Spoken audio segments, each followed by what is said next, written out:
Welcome, come in the house. Yes, I am here dealing with healing, always appealing, always sending out thoughts of healing power and energy and happiness and joy. Always here, ready, always ready to lift you up in exhilaration and enthusiasm and ecstasy. How do we do this? How do we heal people? How do you get to that mountaintop where you can heal people? Well, somebody said whatever you're ready for is ready for you, and that works with healing too. Whatever healing power you're ready for, that healing power you will have. Well, how do we get ready for it?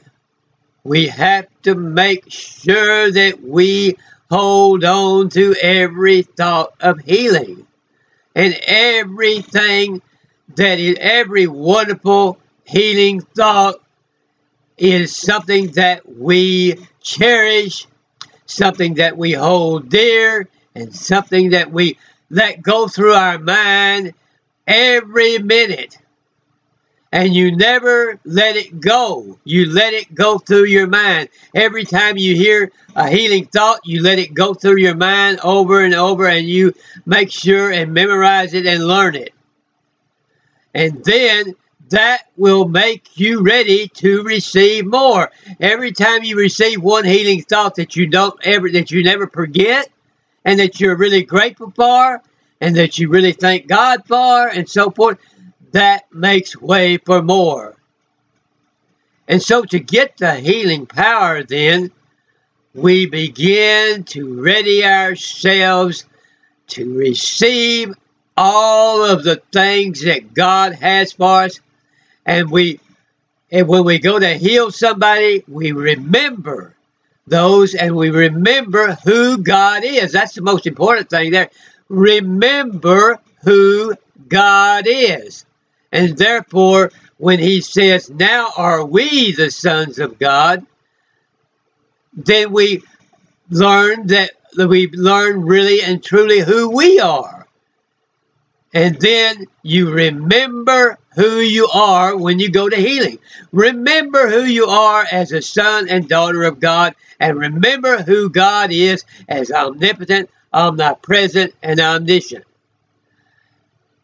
And remember that all healing power is closer to you than your breath or your consciousness. And remember that there is no such thing as any incurable disease. The idea of a disease being incurable is one of those ideals that is in mass consciousness that's outside of the true consciousness. So that's another way that you have to make yourself ready, is to be able to separate mass consciousness from true consciousness. And I just told you what the true consciousness is. True consciousness is that God is omnipotent, omnipresent, and omniscient, and we're going to remember who God is. And the other true consciousness is that we are going to remember that now are we the sons of God, directly related to God. God is in our DNA. And therefore, we are going to think only thoughts that align with those truths. If it doesn't align with the fact that God is all present and all powerful, and that we are now the sons of God, then it's not true. And it's not a principle. And so I'm not going to open the port. I'm going to stand porter at the door of my thought, and I'm not going to open my thought to those things that says those things that disagree with that true consciousness. And that's how you make yourself ready to be a healer. And we can do that every day. We can practice it every day. And whatever you are ready for is ready for you. All the healing power and all the ability to heal that you are ready for is ready for you. So if you don't have the healing power, if you're not being healed, then what that means is that you are allowing in other thoughts, some thought of fear, some thought of dread, some thought of depression, some thought of less than positive, that's less than positive. You're letting in, some envy, maybe, or envy or hatred or greed or something like that. You're letting in those thoughts that are unlike God, and you're letting them replace the true consciousness. You're looking out here and you're saying, what are all these people around me thinking? And are they thinking bad thoughts of me, maybe? Or are they thinking what are they thinking? Hateful thoughts, envious thoughts, the thoughts of greed, and you get disturbed by that. You let yourself be disturbed by that mass consciousness, and forget while you're being disturbed by that mass consciousness. You see, all those minutes that you're being disturbed by what these other people in the mass consciousness are thinking. That's so much time that you are destroying out of your life and cutting off of your life of being able to spend it on those thoughts which will give you the healing power. And you've taken your thought off of. You cannot think those thoughts or allow them in or give them time and space without closing the door, and during that time, to the real thoughts of God and who He is and who you really are. Anytime you open your door to those thoughts, you're closing the door to who God really is. And therefore, you're subtracting that much from your healing power. And so, we have to become imbued with the omnipresence. That means all presence. Become imbued with, that means fully soaked, just like a sponge is fully soaked with water till they can't hold anymore. We become that soaked with the fact that now, not in the future somewhere, but right now God is omnipresent, and God is right within us, and omnipresent, and right now God is all powerful. And so, how are all of these other thoughts of envy and hatred and greed and selfishness and incompetence and all the rest of this, how are all of these thoughts like that something that is real? And how are those thoughts something that is going to affect us? And how are those thoughts like that anything that has any real power to affect us once we realize that God is all present and all powerful? You can't hold both of those thoughts at the same time. You can't hold the thoughts of who God is and who you truly are, and hold the thoughts of envy, hatred, greed, and fear, and doubt, and thinking dreadful thoughts, thinking thoughts that maybe things won't work out, even thinking thoughts of sickness and illness, and deleting any of those out and describing them.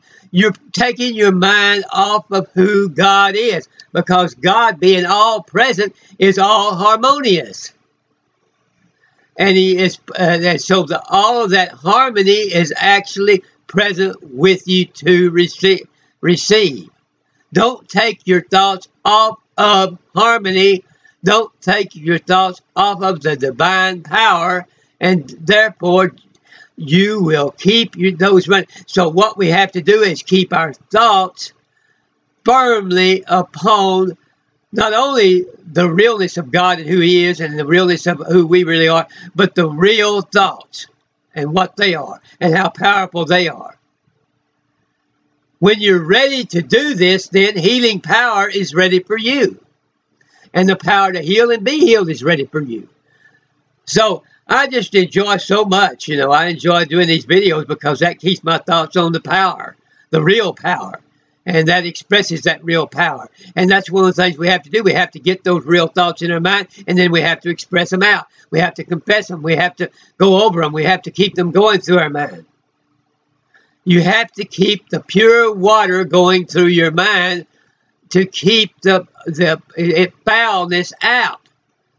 Every time you keep a true thought of who God is and who you truly are, and the thoughts of what harmony really is and how all harmony is present, all the time that you spend doing that, you're washing out everything that is interfering with healing and interfering with you receiving healing.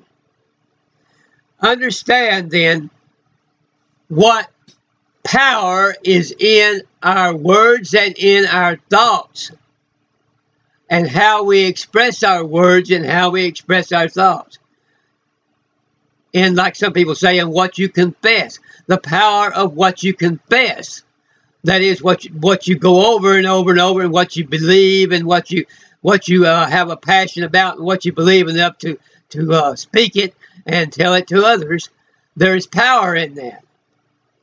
So don't be telling other people, I'm afraid of this, I don't believe this, I doubt this, I dread this, I hate this, I'm envious of so-and-so, I am wanting more of this or that, I'm greedy, I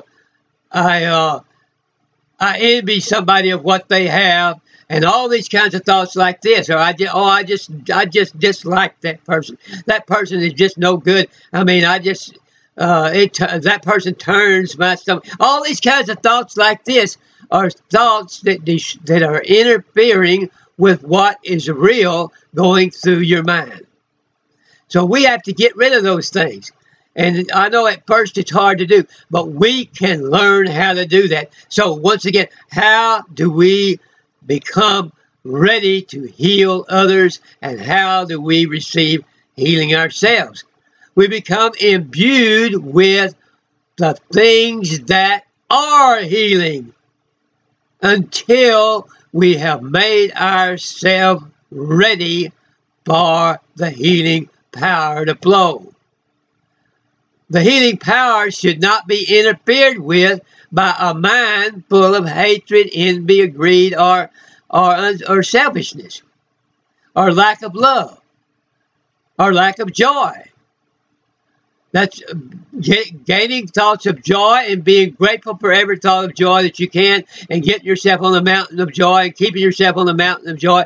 That also clears the channel for healing power.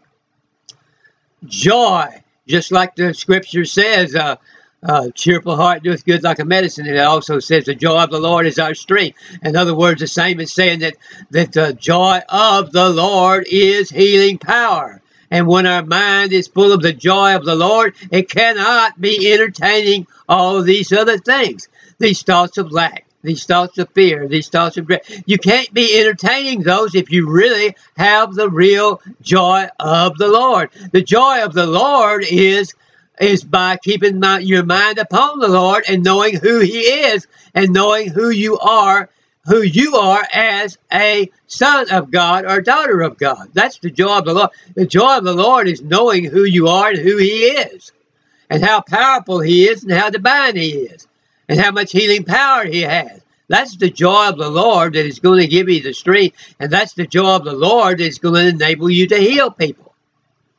So let us make ourselves ready. Let us make an effort to make ourselves ready. Let us close the door to our thoughts to all these things that are unlike God. I mean, you know yourself that God does not hate. You know that God is not envious. You know that God is not fearful. You know, even the scripture says, perfect love casteth out fear. You know God is not unselfish, and you know God is not doesn't have dread of the future. You know God doesn't think negative thought, and so stop thinking those and allow only those thoughts that you know that God is thinking.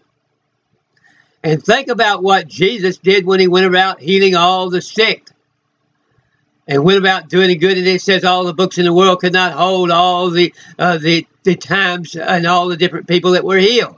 You could not write them in all the books in the world. And think about all that, and let that be on your mind all the time, rather than the things it says, the thoughts of disease and hopelessness and incurability and all that. And so now I'm going to pray right now that if anybody has any disease, whether they call it curable or incurable, or whether any illness, whether it seems like it's time to give up or not, or they're saying that there's no hope, that you now will lift up your heart to God and realize that God has all healing power for you. And so I pray now in the holy name of Jesus, you will be healed, raised up above all sickness and illness. You'll be raised up over all thoughts of despondency, all thoughts of depression, all thoughts of obsession, all thoughts of oppression, all thoughts of depression. And in the name of the Holy Son Jesus, I pray that you will raise them all up. Everyone listening to this, raise them up to a high mountain of joy like they've never been before. Raise them up a high mountain of sublime thoughts.